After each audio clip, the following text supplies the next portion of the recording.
Selamat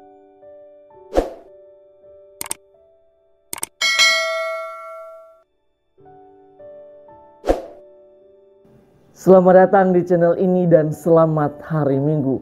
Sahabat-sahabatku yang terkasih, hari Minggu biasa ke-34 adalah minggu terakhir masa biasa di dalam kalender liturgi, sekaligus gereja merayakan Hari Raya Yesus Kristus Raja Semesta Alam.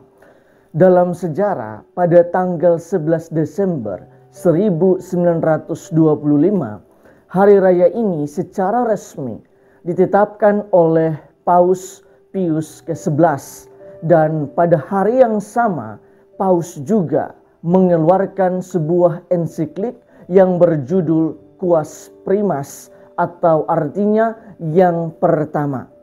Adapun konteks penetapan hari raya dan lahirnya ensiklik ini ialah perlawanan terhadap tendensi sekularisme dalam dunia yang juga menyerang gereja Katolik saat itu. Salah satu kutipan Paus Pius ke-11 di dalam ensiklik tersebut ialah sebagai berikut. Ia atau Kristus harus meraja dalam pikiran kita, yang harus tunduk dengan ketaatan yang sempurna dan iman yang teguh kepada kebenaran-kebenaran yang diwahyukan dan kepada ajaran-ajaran Kristus. Ia atau Kristus harus meraja dalam kehendak kita, yang harus menaati hukum-hukum Tuhan. Ia harus meraja dalam hati kita, yang harus menyingkirkan kecondongan terhadap keinginan daging dan menempatkan kasih kepada Tuhan di atas segala sesuatu. Ia harus meraja dalam anggota-anggota tubuh kita yang harus melayani sebagai alat-alat bagi pengudusan jiwa kita. Intinya, Paus menghendaki agar Yesus menjadi raja dalam kehidupan kita. Di dalam bacaan pertama, Nabi Daniel menceritakan tentang kedatangan anak manusia yang telah diberi kekuasaan, kemuliaan, dan kerajaan. Bahkan segala bangsa, suku bangsa, dan bahasa mengabdi kepadanya. Kekuasaannya pun bersifat kekal dan tidak binasa. Pertanyaannya, siapakah anak manusia itu? Bacaan kedua menerangkan bahwa yang memiliki kemuliaan dan kuasa sampai selama-lamanya ialah Yesus Kristus. Yohanes memperlihatkan Yesus sebagai Raja Kasih, sebab Dia mengasihi kita dan berkat darahnya Ia telah melepaskan kita dari dosa kita. Dia juga telah membuat kita menjadi suatu kerajaan dan menjadi imam-imam bagi Allah Bapanya, serta mengharapkan agar kerajaannya ini berdiri di tengah-tengah dunia. Suatu kerajaan yang penuh dengan kasih, kebenaran, dan sukacita.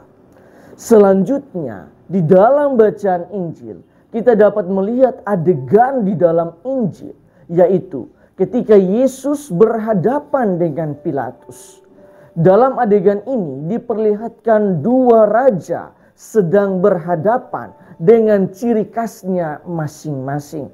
Pilatus dengan baju kerajaannya yang mahal, tetapi Yesus dengan jubah sederhana yang sudah mulai sobek sana sini dan penuh dengan lumuran darah pengorbanan. Pilatus terlihat elegan dengan kekuasaannya untuk memerintah, tetapi justru Yesus berdiri dengan gagah berani untuk menanggung derita demi keselamatan banyak orang. Pilatus memiliki mahkota emas nan mahal dan penuh kehormatan, tetapi Yesus mengenakan mahkota duri yang hina. Dan setelah adegan itu selesai, Pilatus akan berjalan masuk ke istananya dan menikmati kursi raja yang merupakan takhta kekuasaannya. Tetapi Yesus berjalan dengan salib di pundaknya, mencapai puncak Golgota untuk disalibkan di taktanya, yaitu salib. Dalam arti tertentu, Yesus tampil berbeda dari raja atau pemimpin di dunia. Ia tampil sebagai seorang raja yang penuh kasih dan kebenaran. Sahabat-sahabatku yang terkasih, marilah kita merenungkan sejumlah permenungan. Pertama, sebagai orang Kristen atau sebagai orang Katolik, Yesus Kristus adalah raja bagi kita. Maka Yesus harus merajai pikiran, kehendak, hati, anggota tubuh, dan seluruh diri serta kehidupan kita. Itu berarti kita harus bersedia dipimpin dan dituntun oleh semua kehendak dan ajaran-ajarannya. Termasuk saat kita menderita, janganlah kita lari dari Yesus. Sebab Yesus adalah seorang raja yang setia, yang tidak akan lari dari kita. Kedua, jika Yesus adalah raja dan kita adalah pengikut-pengikutnya, maka kita harus bersedia menyangkal diri dan memikul salib seperti Dia. Dengan kata lain, Yesus hendak berpesan bahwa jangan takut menderita, jangan takut menanggung penderitaan demi kasih dan kebenaran. Kerajaan Kristus adalah kerajaan kasih dan kebenaran. Ingatlah bahwa Kristus telah memilih salib sebagai taktanya, yang merupakan bagian yang tak terpisahkan dengan kemuliaannya sebagai raja. Karena itu, sebagai pengikut Kristus, semestinya kita tidak harus takut menderita untuk membelah kebenaran dan cinta kasih.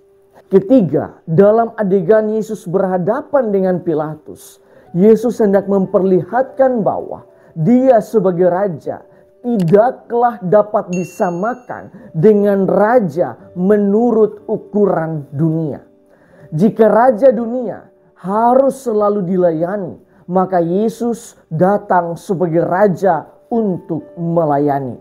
Jika raja dunia datang untuk selalu menunjukkan kekuasaannya dan kemudian menghukum mereka yang tidak taat kepadanya, justru Yesus datang untuk memberikan nyawanya sebagai tebusan bagi banyak orang.